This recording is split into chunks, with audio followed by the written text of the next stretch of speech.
Any other questions? I would like to have some questions from the audience, please. Yes, please.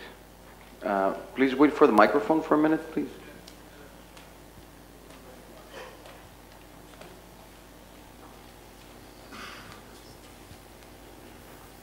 I will take two or three questions at the group at the same time, so we can answer questions.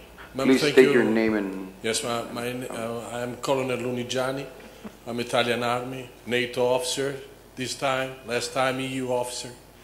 I'm working here in Greece as ACOS Ops in the NDC Greece. Ma'am, thank you very much indeed for your comprehensive explanation of the situation and for the answer you gave to the generals. You mentioned two critical factors, the smart defense and the capabilities. You also mentioned that NATO, we all, because NATO, ma'am, it's us. And this is a vital thing to understand. NATO is the country, each country all together. NATO is the will of all of us to perform well and to stand together. But when we talk about smart defense, you correctly said we need capabilities. NATO is based on political and military capabilities. Now, in this period of crisis, man, nations have developed capabilities, but also, man, there are problems in engaging because we are short of economic resource. And this is the challenge, the 50% of your approach, challenge and opportunities. Yes, the challenge is NATO, from a diplomatic point of view, is forced to develop a smart defense because we need to adapt the chain of command. We need to be smart or smarter, and we need to develop a new way of working, the coalition of willing. Now, in this environment, in which NATO, from a military alliance, is developing into a political alliance.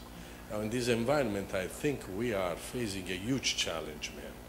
The challenge is to be able to continue to face the increasing threat in a period in which our countries are really short of resources to invest in developing the capabilities, either military or diplomatics, or to deal with the crisis.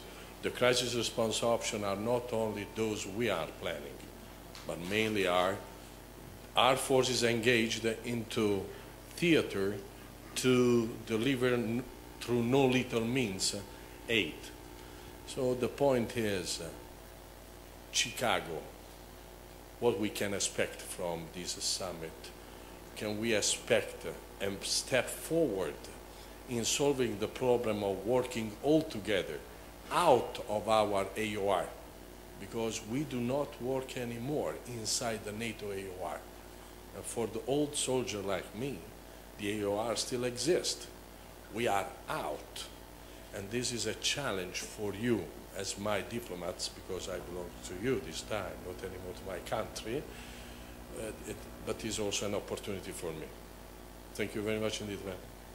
Thank you. Thank you. I think I agree with your comment. I would say that the challenge is, as I alluded in my intervention, between efficiency and sovereignty.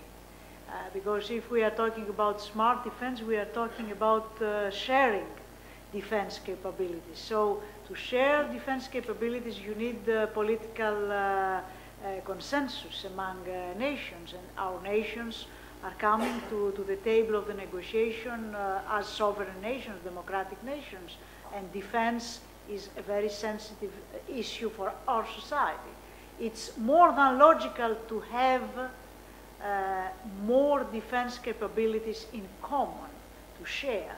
But certainly we are not going to dictate to member states how they are going to put at the disposal of the alliance these capabilities. So this is the difficult negotiation about smart defense. Otherwise, it makes sense, especially for European nations that are facing economic crisis. If I may add something to this, as a scholar at the Johns Hopkins at SAIS, at the Center for Transatlantic Relations, I've been working on NATO issues in South Europe and mostly in Southeastern Europe. Smart defense is not only an idea, but it's actually talking about the capabilities and interoperability of forces to react jointly, which means that in the conceptual framework itself, we need a concept of engagement. Libya was the very first case of actual successful engagement of full completion of operation. So after that, smart defense comes again to its own house to examine the questions that you actually made. So are we capable? Where are we going? Is this important? Do we make expenses? Do we have the capabilities? Do we have the capacity? Once we answer that, then we move on to what we call smart diplomacy, which is an engagement through smart defense. And this is the way that you actually project it to the world.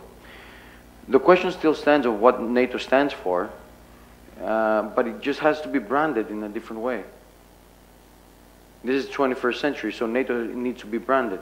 I was reading actually 2 days ago, the Secretary General made an important annual speech, sort of annual talk of the Secretary General, which is important. It's a sort of branding. In some countries like the United States, you have the annual speech of the President. So this is an annual speech of somebody else. In England, for example, you have the hour of the Prime Minister, where if you actually have seen how the Parliament of the UK works, it's astonishing. It's very important. I mean, they get very tough questions and they get very good answers.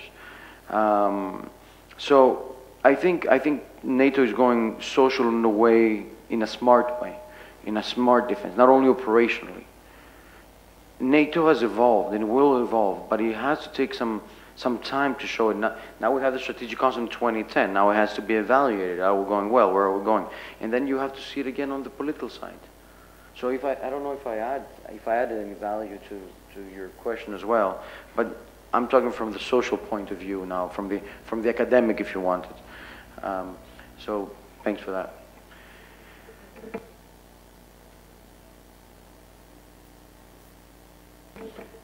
So in this case, I will move on and I'll tell you that we have two good news. One good news number one, I would say, is that we're going for a coffee break. Yes, and I'm following the second case, is that we are on time. So if there is no further delay, if you don't have any other questions, which I would like you to be engaged even more, because it's an opportunity to have Ino here with this occasion, I would go on a break, and I would say we'll convene back at exactly 3 o'clock, if you are happy. Thank you.